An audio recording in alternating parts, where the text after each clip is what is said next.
Alright. What do you think? We moved the hermit crab tank. Yeah? Yeah. He's having sushi tonight, see? And Mac wants some of it. But yeah, we moved his tank. It's going right there. And I adjusted the light so it's not too bright. Yeah. So now he's right below the fish tank.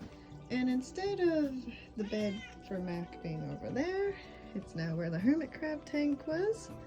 So he's happy to have his windowsill perch again. Is that good, Mac? Yeah? And hopefully he'll be okay right here, because we're not doing anything else.